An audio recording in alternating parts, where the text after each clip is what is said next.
Terima kasih. Perkenalkan, saya Suwito, calon guru penggerak Kabupaten Aceh Selatan, bergerak, bergerak, dan menggerakkan.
Ayo memilih apa yang kau suka. Merdeka belajar wujud yang nyata. Raih mimpimu juga cita-cita. Generasi emas Indonesia. Profil belajar Pancasila tanamkan di dalam dada. Profil belajar Pancasila, cerdas berkarakter itu kita.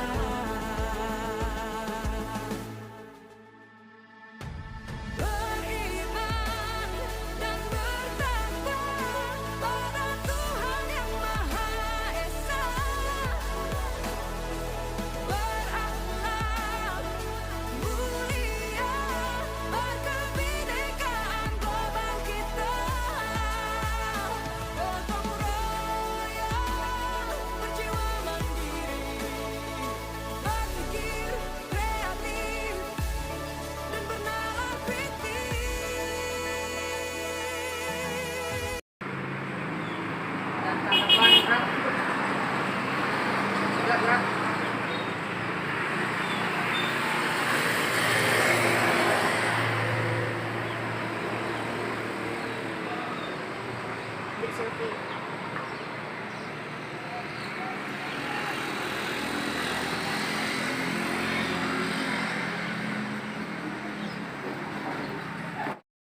Anak-anak semuanya, pada hari ini ya kita akan membuat keyakinan kelas untuk kita sepakati. Tapi ini berbeda ya. Apa itu keyakinan kelas? Ada yang tahu apa itu keyakinan? Keyakinan itu ya hampir sama dengan peraturan. Perbedaannya apa? Perbedaan dengan peraturan dengan keyakinan apa perbedaannya? Kalau peraturan sifatnya lebih kepada perintah atau larangan, ya. Tetapi kalau keyakinan, yaitu keinginan kita, apa mau kita dalam belajar dalam praktika. Contoh, maunya Pak, saya keyakinan kan dibuat saling menghargai. Jadi keyakinan itu tidak ada kata perintah atau lebih pada menyuruh ke negatif. Ya, contoh, jangan ibu di kelas, itu bukan keyakinan, tetapi itu adalah larangan atau peraturan. Itu perbedaannya. Bapak lagi ya, kalau keyakinan tidak ada kata-kata negatif atau tidak, itu tidak ada. Ya, yang ada saling menghargai. Yang kedua mungkin menjaga kebersihan, itu namanya keyakinan.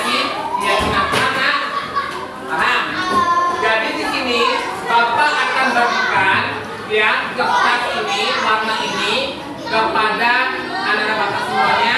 Nanti tolong ditulis apa mau kita dalam belajar ini. Apakah kita mau saling menghargai? Apa kita nanti mau ke depannya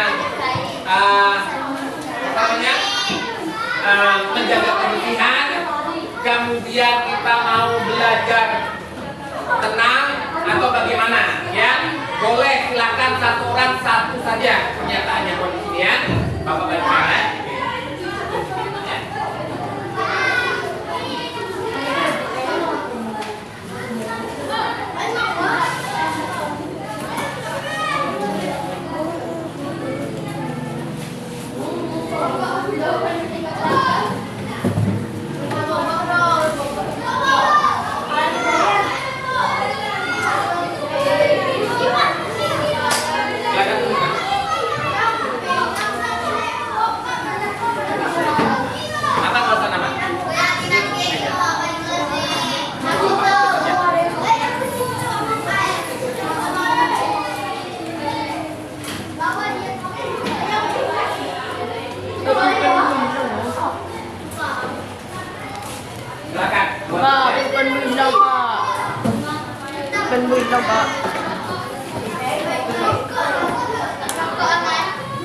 Dan silakan anak-anak bapak buat satu kalimat tentang keyakinan kelas yang kita inginkan, yang kita kira-kira nyaman dalam kelas kita. Gak usah bikin nama, buat aja apa mau kita di situ ya. Setelah itu nanti tolong dilengketkan di depan ya. Nanti Bapak akan bacakan. Apabila dengan kalau ada keyakinan yang sama, Bapak ambil aja satu aja ya. Oke, silakan. Ada siap? Yang bagian siap boleh lengketkan di depan.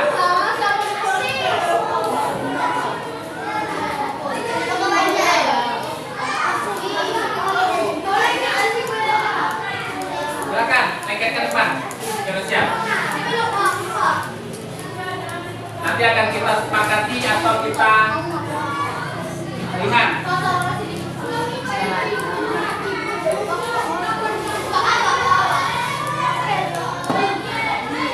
Siap? Oh, apa sih itu?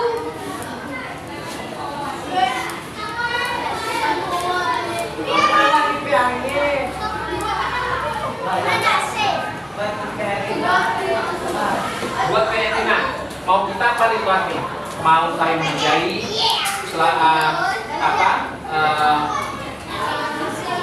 selalu bersih, buat kita apa kita belajar yang nyaman, belajar tepat waktu, atau apa mau kita? Nah, ya, yang penting ingat jangan bernada negatif atau kata tidak, jangan. Ya, karena itu menjadi aturan. Kalau dan jangan buang sampah pun aturan. Ini keyakinan kita. Nanti dampaknya ke kita juga, ya. Silakan. Buat aja gak apa-apa. Belajar nyaman itu keyakinan kita. Oh, saya mau kelas saya nih Pak, belajar nyaman, tepat waktu, ya kan? Kemudian saling menghargai, selalu. Ya, silakan.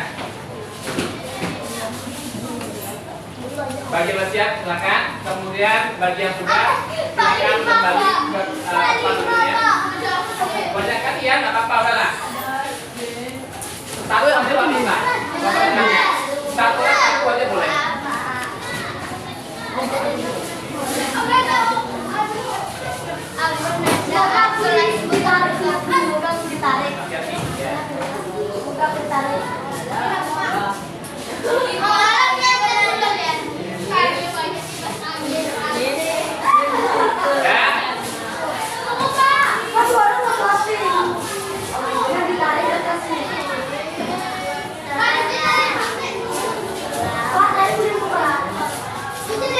Pak,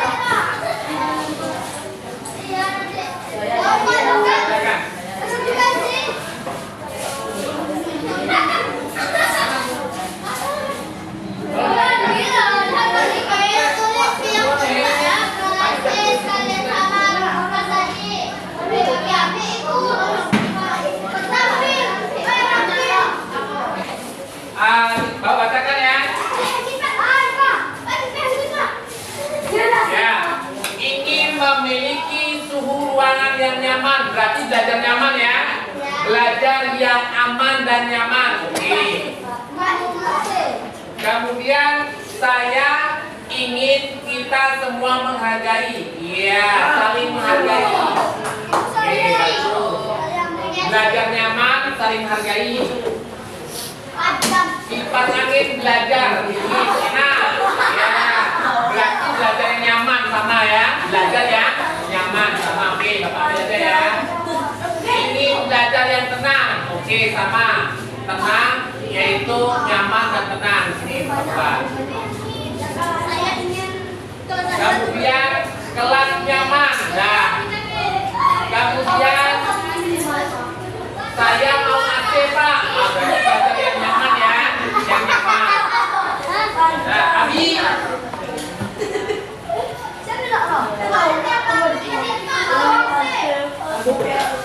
Nah, kemudian saya ingin belajar dengan tenang dan tertib. Iya. Bagi masuk keluar aja. Nah, ya berarti tertib ya. Saya ingin kelas saya indah dan nyaman. Dan saya mau belajar yang tenang, berarti nyaman sama. Tertib.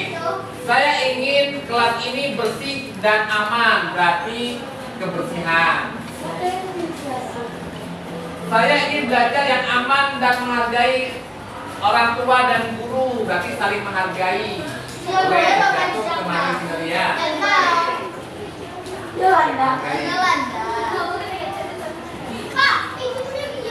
Saya ingin kelas saya ada kipas angin dan belajar dengan tenang. Oke, sudah ada, nyaman. Ini ya. Belajar dengan tenang dan tertib. Sudah. Saya ingin kelas saya war. Kemudian saya ingin kelas saya bersih. Oke, berarti sudah. Boleh. Kemudian saya mau belajar dengan nyaman, berarti belajar nyaman dan tertib. Oke. Saya mau untuk bisa menghargai dan bisa tertib ketika belajar bagus, berarti saling menghargai. Saya ingin belajar dengan tertib dan nyaman, bagus. Ya, belajar nyaman. Saya ingin belajar dengan tenang, berarti nyaman, tertib. Belajar dengan tertib, ya. Dan belajar nyaman, saling menghargai, berarti ini saling menghargai. Oke, kok. Saya ingin belajar tertib dan nyaman, bagus. Oh, nado dong. Yang mana? Nado. Oh, saya ingin kelas saya. Saya ingin kelas saya indah dan nyaman. Nado. Oke, nyaman ya. Oke, nyaman. Waalaikumsalam.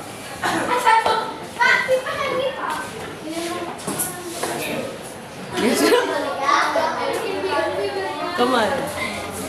Kemana? Oke.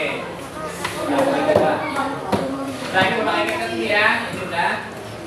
Oke. Berarti kesepakatan kita atau keyakinan kita akan kita buat yaitu pertama memiliki belajar dengan nyaman, aman dan tertib ya. Ya. Yang kedua saling menghargai sesama teman. Ya.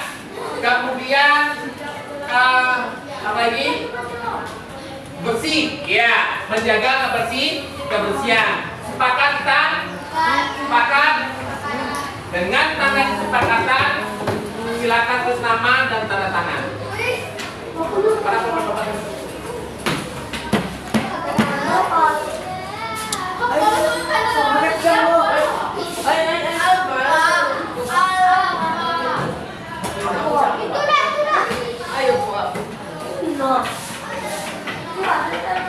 Silakan. Dari sini. Silakan. Dari sini.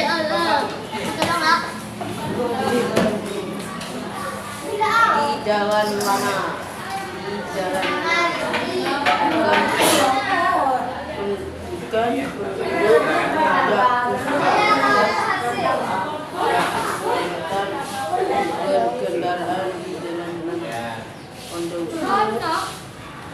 yo.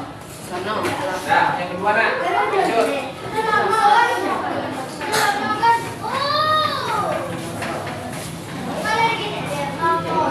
Buang-buang.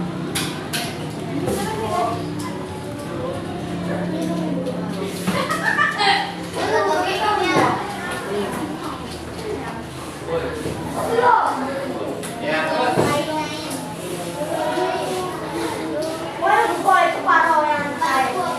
Nah, Kelas sekali.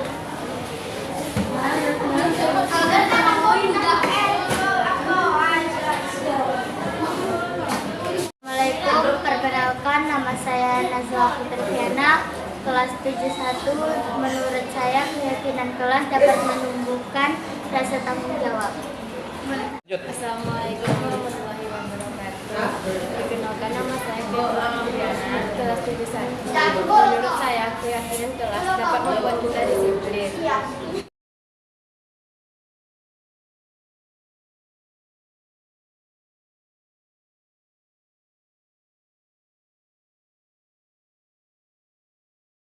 Warahmatullahi wabarakatuh.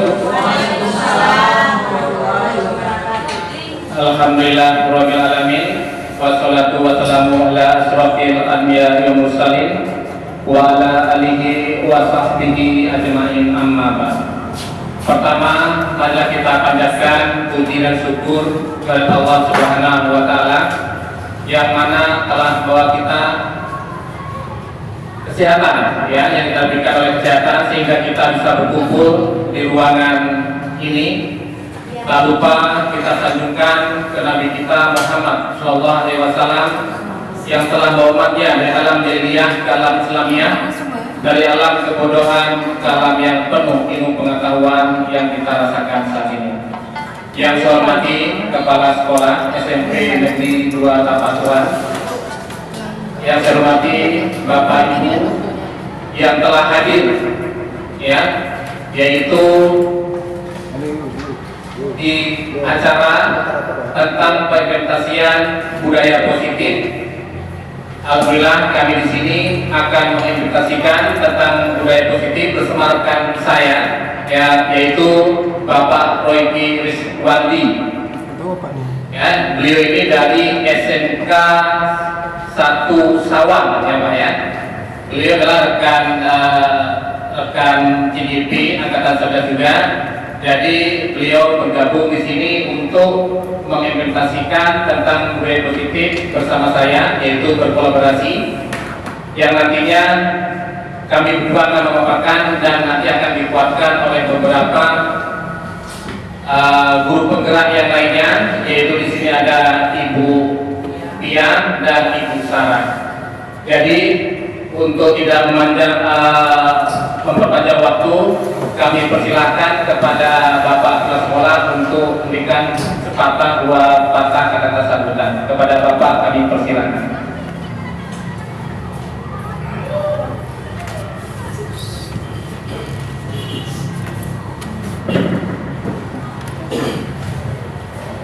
Bismillahirrahmanirrahim. Assalamualaikum warahmatullahi wabarakatuh. Waalaikumsalam.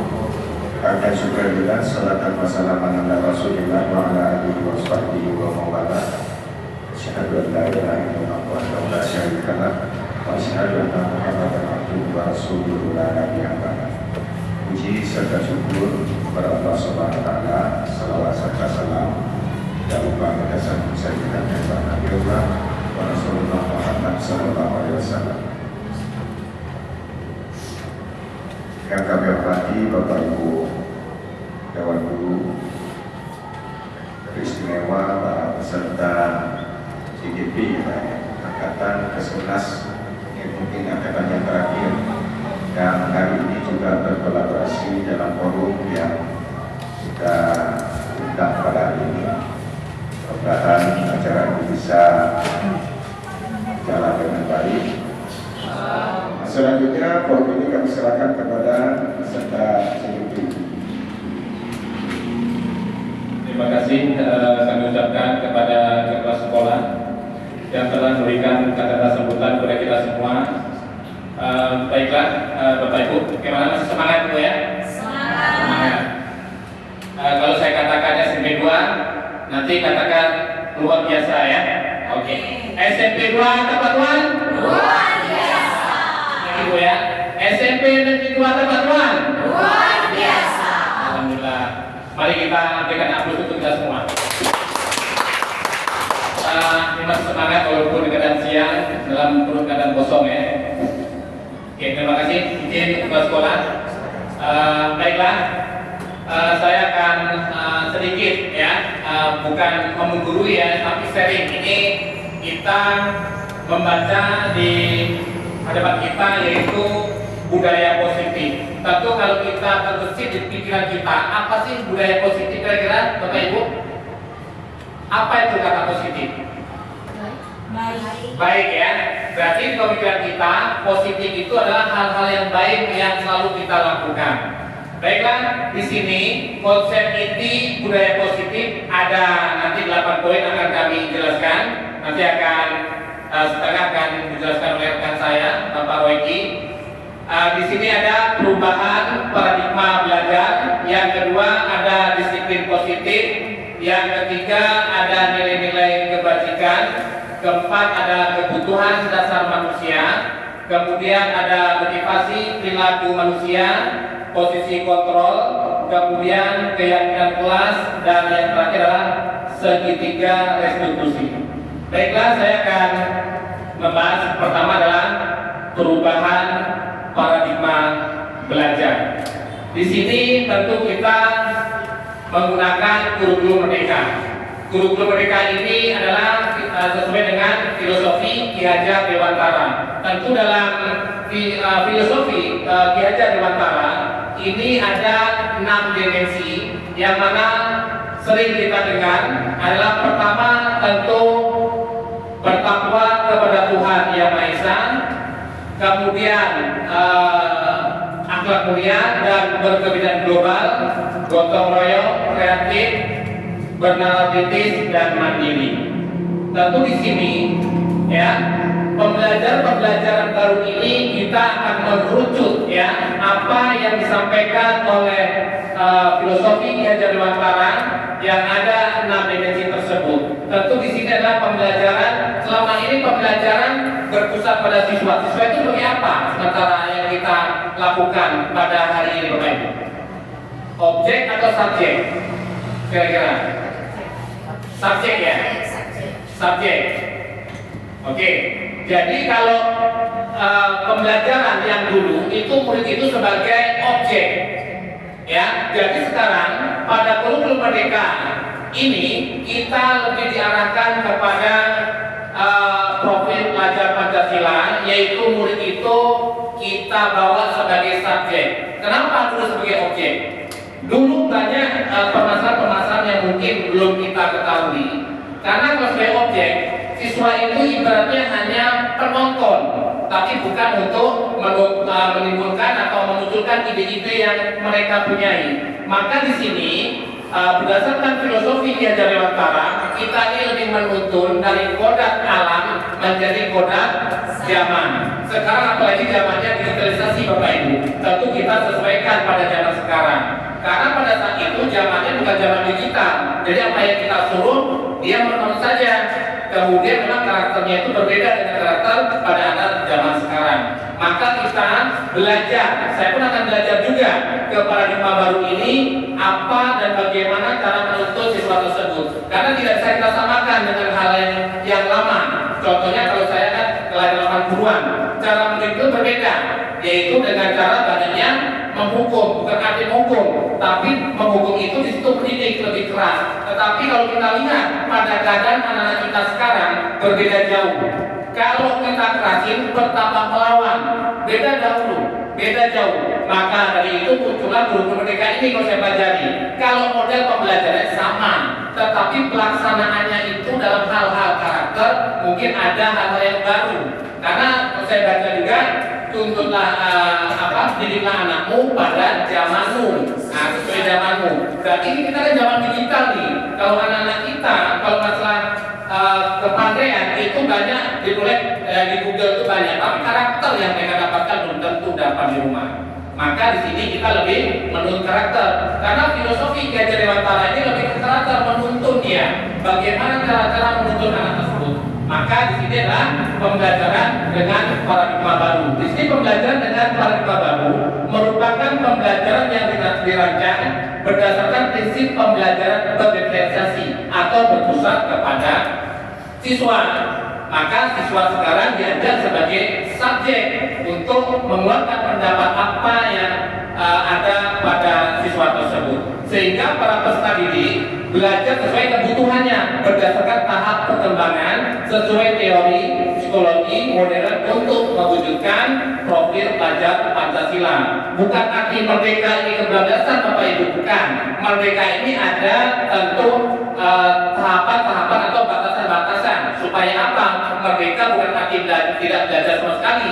Merdeka di sini adalah merdeka dalam arti terarah untuk siapa? Untuk dirinya sendiri.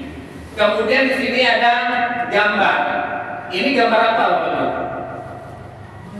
Gambar seorang belakangnya menodong dengan senjata. Ini kita ibaratkan yang depannya itu siswa kita, Bapak Ibu. Ya, yang di belakang itu guru kita sebagai pendidik. Maka adalah miskonsepsi yang bertentangan dengan teori kontrol yang ada saat ini. Itu pada zaman dulu itu ilusi semuanya. Kemudian guru mengontrol murid. Yang kedua, bahwa semua penguatan positif efektif dan bermanfaat. Kemudian bahwa kritik dan membuat rasa bersalah mampu menguatkan karakter. Kemudian yang keempat, bahwa orang dewasa berhak memaksa. Kira-kira ini sesuai nggak dengan yang sekarang? Kalau menurut Bapak Ibu, dengan paparan ini, sesuai nggak dengan teori kontrol ataupun yang modern sekarang? Apakah orang dewasa atau pendidik kita bisa berhak memaksa murid? Tidak. Nah, maka di sini adalah miskonsepsi itu adalah paradigma lama. Maka di sini ada gambar seorang pendidik mendorong siswa, apapun yang dilakukan, apapun yang keinginan kita harus diturutin. Ya, jadi itu nggak ada lagi. Maka kita merubahlah namanya paradigma baru. Di sini kita lihat mengubah paradigma stimulus respon ke pendekatan teori kontrol. Kalau stimulusnya kita sama, apakah kita sama semua, Bapak Ibu? Tidak. Maka teori kontrolnya adalah kita berbeda karena punya bakat minat orang itu berbeda-beda. Ada yang mungkin skillnya ke teknologi, ada yang skillnya mungkin ke bagian masak.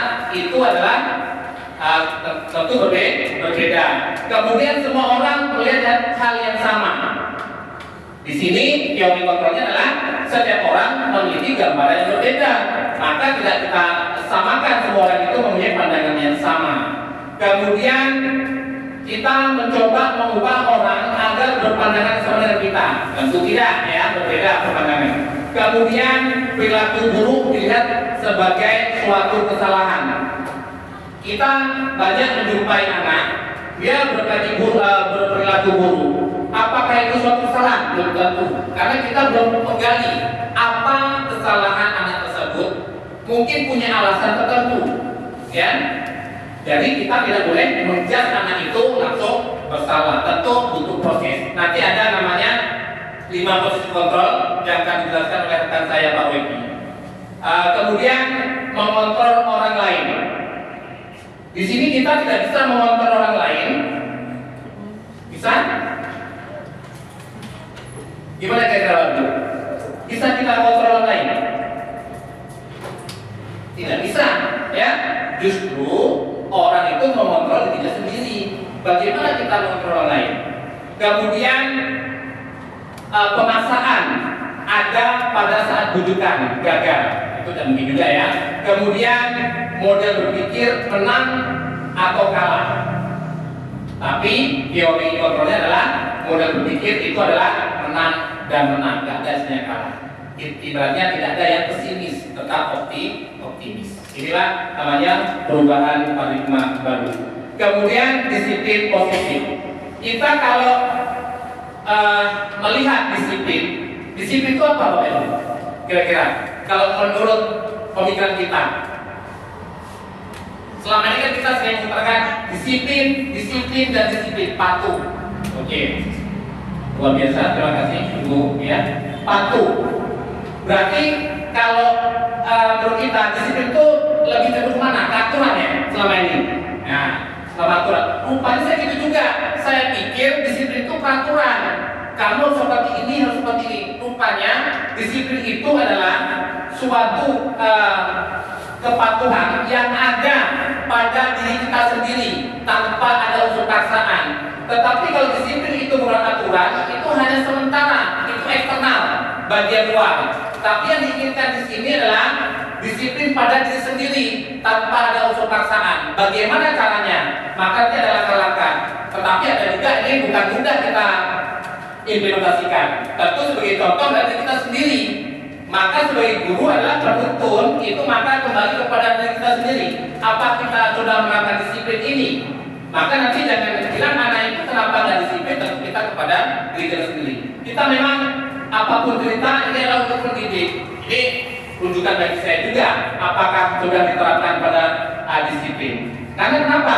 Ini disiplin berasal kata disiplina yang artinya belajar. Disiplin mengacu pada disiplin diri, bukan ke eksternal tapi internal. Kesadaran kita Bapak Ibu. Karena kalau dipaksa, karena kita sementara ini disiplin itu adalah lebih kepada aturan. Rupanya kita salah paham. Disiplin itu adalah yaitu disiplin diri yang terdiri pada diri kita sendiri. Karena kenapa? Kalau dipaksa itu hanya berubah 1 minggu 2 minggu. Tetapi kalau dari diri kita sendiri, kemauan kita sendiri, insya Allah itu dimanapun kita berada, tetap jiwa kita itu disiplin. Ini dia. Ya, jadi maka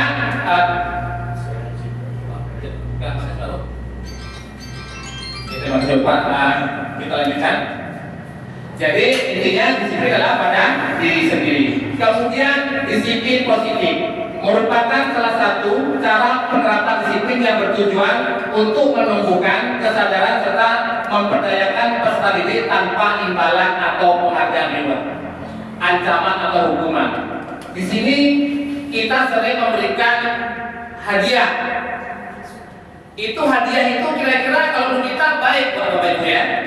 Kalau menurut saya baik, tetapi di sini rupanya hadiah itu hanya untuk eksternal saja, bukan gimana memacu untuk diri sendiri untuk belajar betul-betul. Karena berjangka pendek, karena sesuatu itu yang berpikir untuk yang imbalan itu dia akan berpikir ya kalau saya dapat ini, dapat juara 1 saya akan dapat hadiah, tapi bukan pada diri sendiri. Tapi ini kan kalau kita pikirkan untuk menyemangat, untuk reward. Tapi dalam disiplin positif ini bisa kita lakukan dan bisa tidak, tergantung kita bagaimana menyikapi. Kalau di sini adalah tanpa imbalan, berarti memang belajar itu untuk dirinya sendiri, bukan karena imbalan lain. Itu ya. Sebagai pendidik, tujuan kita adalah menciptakan peserta didik yang memiliki disiplin diri sehingga mereka berperilaku mengacu kepada nilai kebajikan universal dan memiliki motivasi intrinsik atau dari dalam ya ke arah yang lebih baik. Inilah disiplin positif. Oke, tadi Pak. Lewat bulan ya. Di sini nanti kita akan membuat suatu 5 posisi kontrol ya. Di sini ada nilai-nilai kebajikan ya, nilai yang disepakati bersama lepas dari suku bangsa, agama, bahasa maupun latar belakang. Ini adalah 3 nilai-nilai kebajikan yang dari institusi atau organisasi. Pertama yang kita pakai adalah profil pelajar Pancasila yang mana beriman, bertakwa pada Tuhan Yang Maha Esa, 6 dimensi ya, berkebudayaan global, gotong royong, mandiri, kreatif dan bernalar kritis. Ada juga yang menurut versi lain sama toleransi juga.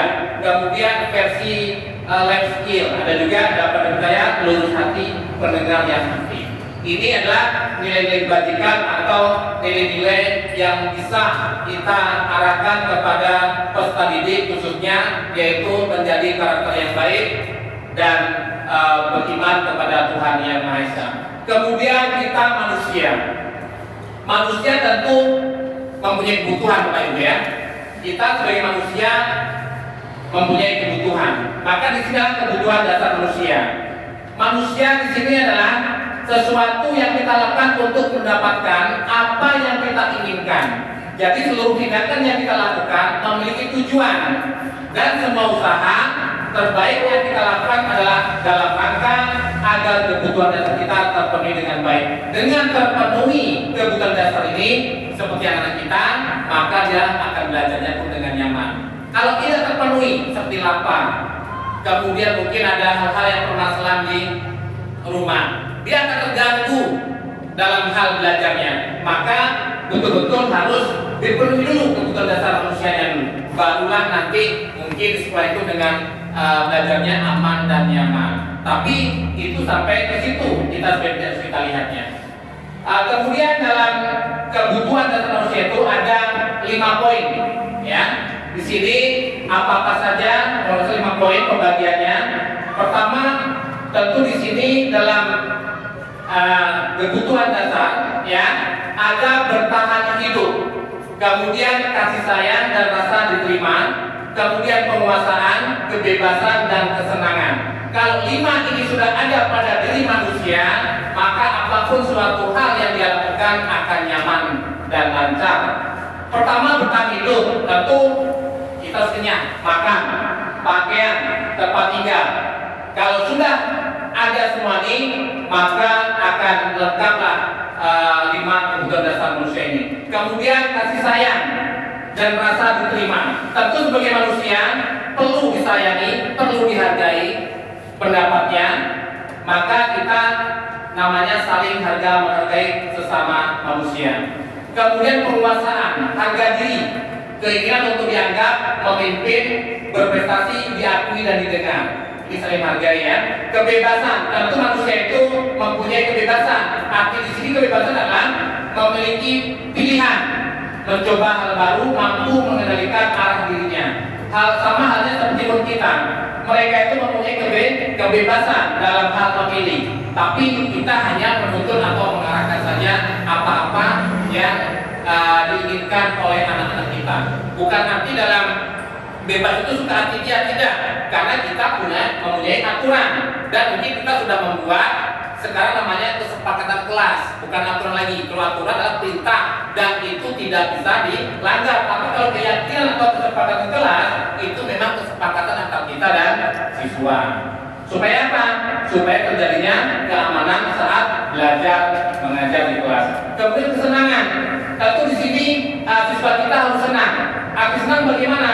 Bukan arti senang sunatinya ya. Bermain umur tentu dalam belajar itu tidak menonton ya, mungkin diselingi dengan permainan atau metode-metode yang kita tentu sebagai guru tahu metode mengajar bagaimana yang banyak untuk kita pilih. Mungkin dari saya hanya ini, mungkin nanti akan ditambah oleh Bapak Royki tentang lanjutan dari 5 kebutuhan dasar manusia. Kepada Bapak Royki kami persilakan. Ya, alhamdulillah, puji syukur kita panjatkan kehadirat Allah Subhanahu wa taala yang telah mengingatkan kepada kita semua pada hari ini untuk berkumpul di ruangan di SMP di 2 Ramadan. Salawat dan salam diberikan kepada kita Muhammad sallallahu alaihi wasallam. Yang saya hormati Bapak Kepala SMP di 2 Ramadan, Pak Kabius, dan juga Dewan Guru yang berhadir pada siang yang berbahagia. Sebelumnya rasa terima kasih saya sudah diizinkan untuk berbagi pengalaman dan pemahaman tentang disiplin positif. Saya bagian dari peserta CDP angkatan 11 sama dengan Pak Suwito. Kami kebetulan berada di satu pasir dan pengajar praktik yang sama. Jadi seharusnya sebenarnya ini dianjurkan ke sekolah masing-masing Bapak Ibu. Cuman kebetulan kami di SMA SMK sekarang kepala sekolahnya lagi BIMTEK di Medan selama 1 minggu. Jadi saya kemarin minta kolaborasi dengan Pak Suwito. Alhamdulillah diizinkan. Jadi Bapak Ibu yang saya muliakan, saya melanjutkan tentang disiplin positif. Di sini ada motivasi perilaku manusia. Bapak Ibu, setiap anak didik punya motivasi. Ketika kita menerapkan disiplin sekolah, tentu kita terbayang tata tertib sekolah. Kita guru lebih mementingkan ego kita. Setiap apa yang kita katakan, kita berharap orang itu mengikuti. Padahal sebenarnya tidak begitu Bapak Ibu. Kita selaku peserta terdidik diharapkan bisa mengupayakan kepada peserta didik kita itu untuk timbul rasa kesadaran dirinya. Jadi segala bentuk perbuatan dan tingkah laku mereka diharapkan muncul dari dirinya, bukan karena motivasi kita. Di sini ada 3. Yang pertama, untuk menghindari ketidaknyamanan. Kita semua yakin, semua kita tahu bahwa ketika anak hadir ke sekolah, dari rumah ke sekolah tepat waktu, kita berharap tidak untuk menghindari hukuman pada yang pertama itu, tapi lebih kepada yang ketiga, untuk menjadi orang yang mereka inginkan, jadi diri sendiri. Karena ketika dia berada pada poin yang ketiga, dia akan melakukannya secara ikhlas dan kita tidak capek Bapak Ibu. Tapi apabila mereka melakukan pada poin yang pertama dan kedua untuk mendapat penghargaan atau imbalan, agar dia datang ke sekolah nanti jumpa gurunya, nanti gurunya memberi pujian, wah bagus ya, kamu selalu datangnya cepat daripada siswa yang lain. Jangan seperti itu Bapak Ibu. Ketika ini terjadi, maka anak nanti ketika tidak ada lagi imbalan atau penghargaan atau pujian yang datang daripada kita, maka dia akan melakukan lagi, akan terlambat lagi. Jadi pada motivasi perilaku ini, kita sebagai peserta didik diharapkan untuk mengupayakan tumbuhnya rasa kesadaran. Ini beberapa bentuk tindakan yang dilakukan oleh guru. Ketika anak melakukan kesalahan, ketika anak sikapnya tidak baik, ada beberapa tindakan yang akan kita lakukan. Kebanyakan dari kita lebih mengambil hukuman Bapak Ibu. Nanti anak yang terlambat kita beri hukuman, ada yang disuruh push up dulu ya Bapak Ibu, ada yang disuruh lari di lapangan, atau yang keluar bajunya nanti dicubit perutnya. Itu sebenarnya tidak boleh Bapak Ibu. Kita lebih kepada restitusi, dengan cara yang positif. Lanjut Pak Bito. Ini yang paling sering kita lakukan Bapak Ibu. Saya rasa ini mungkin masih juga kita lakukan. Ketika anak dapat prestasi, kita kasih sebagai rewardnya, kita kasih buku, kita kasih pulpen, ada hadiahnya Bapak Ibu. Rupanya ini tidak efektif untuk menimbulkan motivasi pada anak. Yang paling efektif itu adalah rasa kesadaran. Kita tumbuhkan rasa bahwa dia berhasil, dia baik, dia memiliki karakter yang baik, itu memang kewajiban dia. Jadi bukan karena hadiah. Karena hadiah ini memiliki dampak yang kurang baik Bapak Ibu. Di antaranya itu bisa merusak hubungan. Nanti dia sama kawannya ternyata dia selama ini belajar bersama. Ketika muncul diumumkan penghargaan pendapatan ranking, rupanya si A dapat 1, ini dapat 2, ada kesenjangan seperti itu Bapak Ibu. Tapi ada juga merasa bersalah. Tolong, nanti kita lihat videonya Bapak Ibu. Tapi dari kelima ini diharapkan guru itu memilih pada posisi manajer. Kita ini adalah manajer Bapak Ibu. Kita ini adalah penuntut dalam pembelajaran. Walaupun pembelajaran berpusat pada peserta didik, tetap kita sebagai manajernya. Mungkin boleh kita putar dulu sedikit Pak Wito di bagian videonya. Kita lihat apa bedanya Bapak Ibu.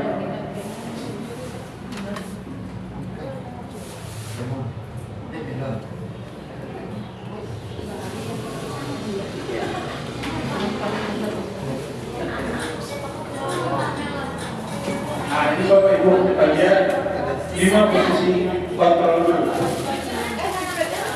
Sipit 5, tadi sipit ya.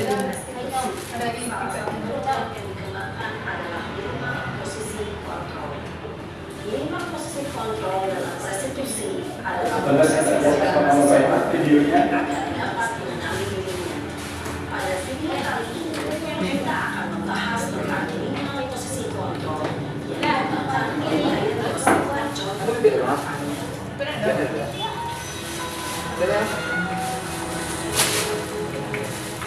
sini Bapak Ibu seorang anak datang terlambat. Kasusnya sama, tapi kita akan lihat di 5 posisi ini bagaimana sikap kita terhadap siswa yang terlambat.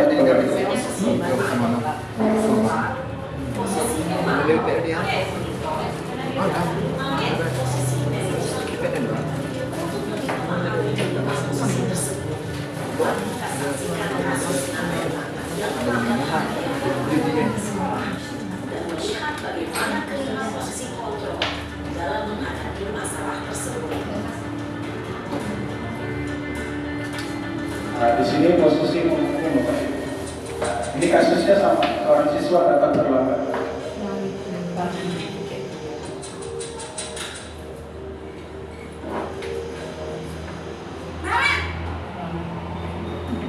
Sini kamu. Selalu terlambat. Kamu deh. Ini kita sering Ibu. Ini kebiasaan kita sehari-hari. Saya yakin kita semua melakukan ini. Apa coba? Alasan kamu apa lagi? Akil. Kapan sih kamu tidak terlambat? Malas sekali ya kamu jadi anak. Dasar pemalas. Gak kapok-kapok sih kamu. Sudah berapa kali terlambat? Sat, kamu keliling lapangan basket 2 kali. Kenapa? Kamu melawan ibu. Berani-beraninya jawab. Sudah terlambat, masih berani jawab apa? Sekarang, keliling lapangan basket 5 kali sekalian. Biar kamu cepat pergi sana ke lapangan basket.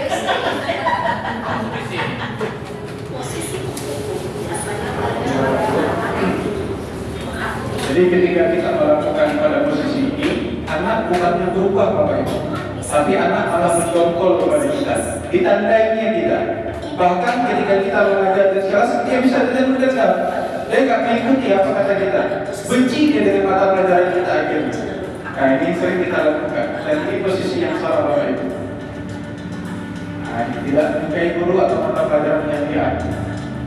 Nah, ini kedua, posisi membuat merasa bersalah.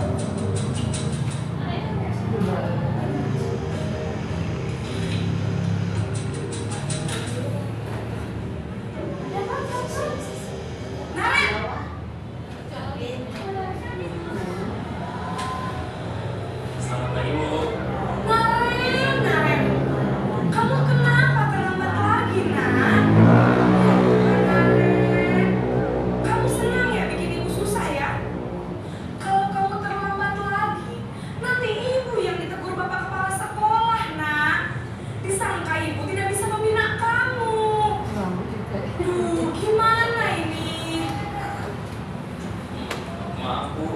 Duh, Gusti Naren. Kamu suka ya kalau ibu ditegur bapak kepala sekolah? Terus, sekarang ibu harus tulis apa ini di buku absen? Ini kamu sudah sering terlambat loh. Ibu harus Biasanya pada posisi ini Ibu kita terhadap siswa yang perilakunya baik, tapi punya kebiasaan yang buruk begitu. Biasanya kita sering seperti ini. Ibu tidak apa-apa lagi kalau begini terus. Bisa jalan-jalan kalau ibu bapak kepala sekolah. Bisa dilihat Pak di kasus ini.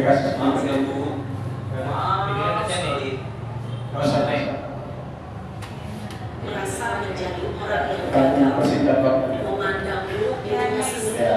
merasa tidak Kata-katanya tetap tapi baik, lembut, tapi kita tetap menyalahkan siswanya. Gitu. Nah, di situ dia. Nah, ini teman.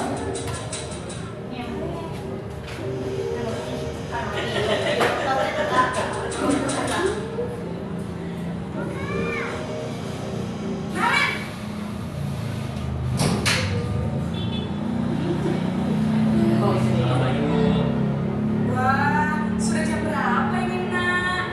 Terlambat lagi ya, sayang. Iya Bu, habis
ada peraturan teknis.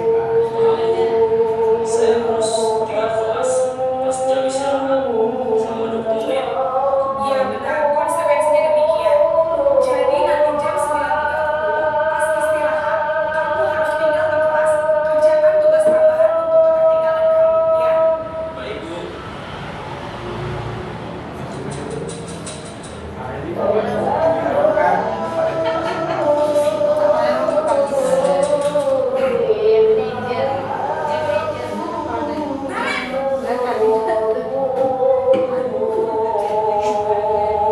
Selamat pagi, Bu.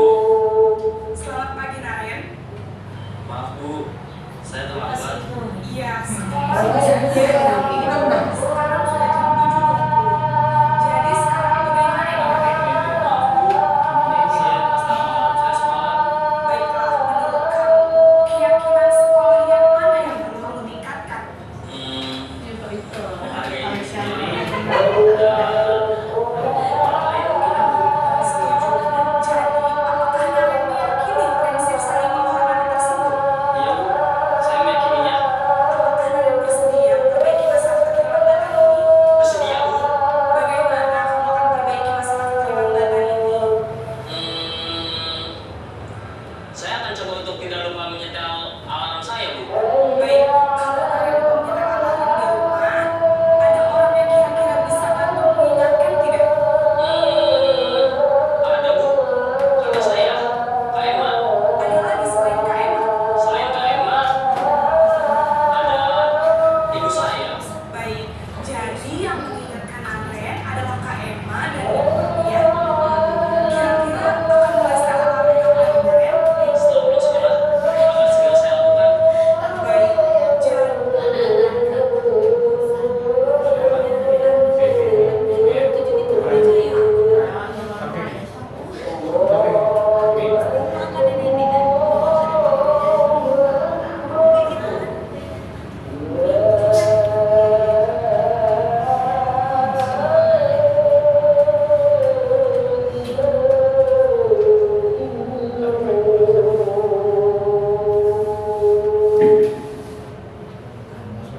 Oke, sedikit lagi Bapak Ibu kita sambung.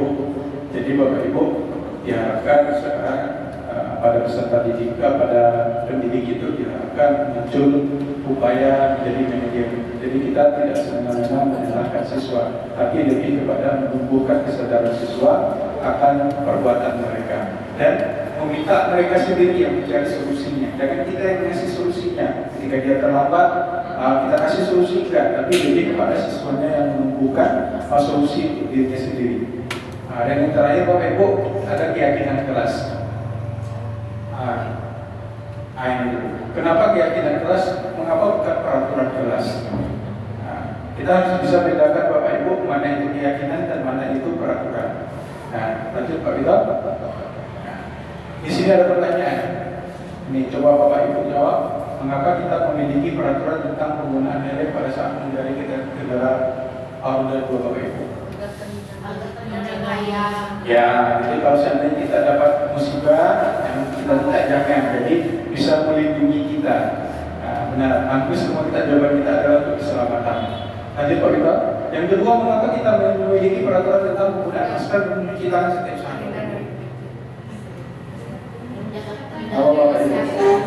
Ya, untuk kesehatan dan keselamatan. Jadi Bapak Ibu, dari dua pertanyaan ini, nanti Pak Bidal, ada nilai-nilai keselamatan inilah yang disebut dengan keyakinan. Ini yang kita tumbuhkan Bapak Ibu. Yaitu nilai-nilai kebajikan universal yang disepakati secara tersirat dan tersurat. Kita di setiap awal semester Bapak Ibu sekarang sudah disuruh untuk membuat kesepakatan kelas. Jadi tidak ada lagi kita masuk hari pertama itu langsung kasih materi ke anak-anak. Seperti itu lagi Bapak Ibu. Karena kita adalah pembelajaran yang berpusat pada peserta didik. Jadi kita harus buat kesepakatan dulu agar nanti proses pembelajaran kita di mata pelajaran kita itu berjalan dengan aman dan nyaman. Lanjut Pak Bidal. Ini ada pembentukan kelas Bapak. Saya yakin semua guru sudah melaksanakan di kelas karena ini salah satu tugas di pembuatan laporan Hadir Pak Ita? Ini dia Bapak Ibu yang terakhir. Segitiga restitusi. Ini adalah salah satu langkah untuk kita menyelesaikan kasus pada peserta didik. Ada tiga tahapan di sini, yaitu tentang pertama adalah menstabilkan identitas, yang kedua validasi tindakan yang salah, dan yang terakhir menanyakan keyakinan. Jadi segitiga restitusi ini Bapak Ibu suatu proses dialog yang dijalankan oleh Ibu agar dapat menghasilkan murid yang bertanggung jawab Bapak Ibu. Jadi ketika kita ada siswa yang salah, kita panggil dulu dia, kita tanyakan. Jadi jangan langsung kita hakimi Bapak Ibu. Jangan langsung kita cumis dia bersalah, enggak. Tapi lebih kita berikan motivasi bahwa membuat kesalahan itu adalah hak semua orang. Semua orang melakukan kesalahan. Tidak ada orang yang tidak melakukan kesalahan. Jadi sehingga anak tidak merasa melakukan sesuatu yang besar. Yang kedua adalah memvalidasi kesalahan. Jadi jangan langsung kita hakimi dia, tapi kita tanya dulu. Kenapa kamu? Mengapa bisa seperti itu? Ketika kita sudah melaksanakan itu, baru yang terakhir kita menanyakan keyakinan yang dilanggar. Kita ada keyakinan yang kita sudah sepakati bersama. Kita tanya keyakinan yang mana yang dilanggar. Dan terus apa yang harus dia lakukan? Biarkan dia mencari solusi dari permasalahannya sendiri. Jangan lagi kita. Tugas kita adalah sebagai penuntut, Bapak Ibu. Jadi tugas peserta didik sekarang adalah sebagai penuntut, bukan penuntut. Kebanyakan dari kita banyak menuntut Bapak Ibu. Ketika siswa tidak mau, kita langsung mengulis dia salah, langsung mengulis dia tidak baik. Tidak seperti itu Bapak Ibu. Jadi kepada menuntut. Mungkin itu saja Bapak Ibu. Di sini ada beberapa langkahnya dalam menstabilkan identitas. Lanjut Pak Vito. Ini dia. Validasi yaitu kita tanya, dan yang terakhir tentang kontrol. Jadi ketika siswa merasa bersalah, kita rubah dia menjadi tidak bersalah Bapak Ibu. Ketika dia tidak merasa sukses, kita sukses, kita jadikan dia sukses. Jadi jangan dia merasa terbawa. Jadi tugas kita yang paling penting adalah mengupayakan tumbuh motivasi intrinsik dalam diri peserta didik Bapak Ibu. Jangan motivasi eksentrik pemberian penghargaan, pemberian hukuman, dan seperti itu. Jadi pada kesadaran saja. Mungkin itu saja Bapak Ibu yang bisa saya sampaikan. Mungkin kita praktekkan sekali. Mungkin Bapak Ibu kita minta satu contoh sampel, ya, bagaimana cara menangani tiga restitusi tadi. Mungkin dari kesediaan Ibu Sarah dengan Ibu Bia, ya, kami mohon kesediaannya. Nanti supaya kita praktekkan bagaimana sih cara mengatasi anak bermasalah itu menggunakan tiga restitusi tadi, yaitu pertama adalah menstabilkan identitas, yang kedua validasi, dan yang ketiga adalah meyakinkan tadi. Silakan, mungkin untuk kesediaan dari Ibu Bia dan Bu Sarah. Ya. Mungkin kita mau ingin nih prakteknya bagaimana sih? Begitu siapa Ibu? Ya. Kebetulan ini langsung sama Kurtika. Ini Bu Sarah. Ini tuh bisa ya? Boleh? Bisa Pak, terhubung. Berdua. Bagaimana sih segitiga tuh? Silakan.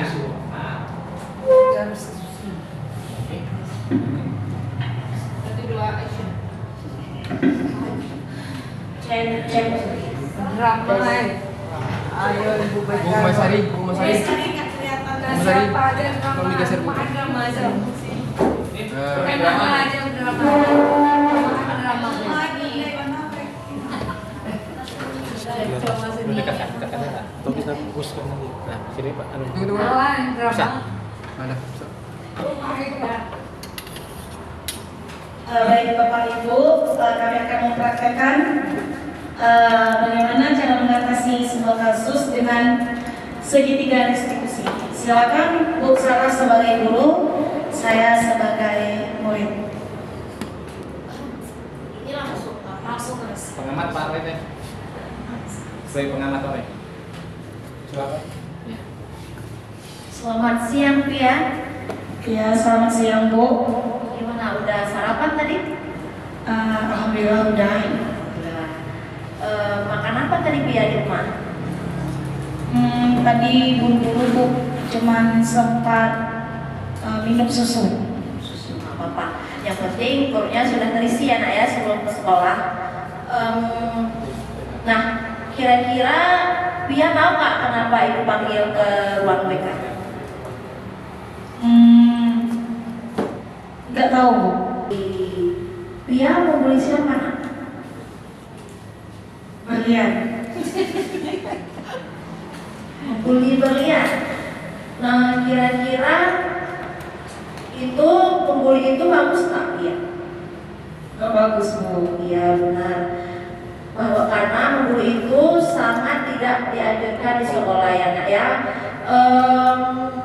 Ibu juga pernah merasakan seperti yang Pia lakukan, yaitu membuli teman. Dan setiap manusia itu pernah melakukan kesalahan. Nah itu tadi validasi menstabilkan identitas ya Bapak Ibu. Karena kita mengulang ke masa lalu kita masih tahu bahwasanya setiap manusia itu pernah merasa bersalah. Dan kita juga dulu ketika siswa juga pernah merasa bersalah. Oke, kita lanjut. Nah ibu mau tanya nih, kira-kira alasan Pia untuk membuli si berlian itu apa? Sok cantik Bu. Oh, sok cantik. Ada yang kedua itu ada validasi ya. Validasi tindakan yang salah. Kita menanyakan kepada si siswa ini apa alasan dia membuli temannya tersebut. Ya Bapak Ibu. Dan selanjutnya yang terakhir itu ada membuat keyakinan. Nah kira-kira hasil dari kesepakatan kelas yang pernah kita lakukan di kelas, Pia itu gimana? Iya Bu, sebenarnya tidak boleh membuli ya Bu ya. Ya, Karena itu kan perbuatan yang tidak baik Bu. perbuatan yang tidak baik, benar sekali. Kita kaitkan kepada keyakinan atau kesepakatan kelas kita, yaitu salah satunya tidak boleh membuli. Nah kira-kira solusi Pia ini apa ke depannya? Mungkin Bu, saya tidak mengulangi lagi. Kemudian sikap saya mungkin perlu saya rubah Bu. Saya mungkin mengontrol diri sendiri untuk ke arah yang baik mungkin. Ya, benar sekali, karena kan kita sebagai manusia ini memang tidak luput dari kesalahan. Tetapi kita mampu untuk mengakui kesalahan kita itu sudah merupakan suatu kekuatan untuk kita agar bisa kita merubah diri kita ke depan yang lebih baik ya. Iya Bu, terima kasih banyak Bu ya atas nasihatnya. Sangat bermanfaat untuk diri saya Bu. Ya sama-sama Pia, boleh kembali ke kelas. Terima kasih Bu. Pada yang sangat demikian Bukan seberian kok di situ masih lo saja. ini cukup luar biasa ya. Jadi apa yang disampaikan oleh Ibu Pia dengan Ibu Sarah itu adalah menggunakan 3 institusi, yaitu ada menstabilkan identitas. Jadi kita normalkan dulu supaya jangan langsung menggebu emosi. Jadi kita normalkan dulu amarahnya dan kita redakan dulu. Yang kedua tadi baru validasi tindakan yang salah. Tentu ini mencari alasan apa yang anak itu membuat kesalahan tersebut. Tentu punya alasan-alasan tertentu. Karena nggak mungkin nggak ada alasan anak-anak itu tiba-tiba langsung emosi ataupun langsung mau kesalahan, itu tidak mungkin. Kemudian baru menanyakan keyakinan. Tentu kita akan berkaitan dengan apa yang sudah kita sepakati di sekolah, baik itu di kelas. Maka ini tindakan yang kita gunakan menghadapi kelas adalah segitiga institusi. Ini luar biasa. Disinilah pemaparan bagaimana cara menindaklanjuti tentang kasus-kasus yang sering kita jumpai pada anak-anak kita. Bagaimana kalau tidak juga 4? Nah, itu lain lagi cerita nanti. Mungkin bukan 3 lagi, mungkin mau 6 mau 7 Bapak Ibu. Karena itu ada lagi tahapan yang berikutnya ya Bu Pia ya Pak Roy kan. Mungkin saya tutup Pak Roy. Ya. Sebelumnya saya sangat berterima kasih atas waktunya Bapak Ibu. Ini sudah menunjukkan pukul 1, seharusnya ini sudah makan siang. Dengan adanya mungkin kegiatan kami ini tertunda makan siangnya ataupun pulang agak telat, jadi kita makan sendiri. Udah makan Jadi, gitu Pak. Jadi kami sangat terima kasih dan kami ucapkan terima kasih dan saya akhiri. Assalamualaikum warahmatullahi wabarakatuh. Waalaikumsalam.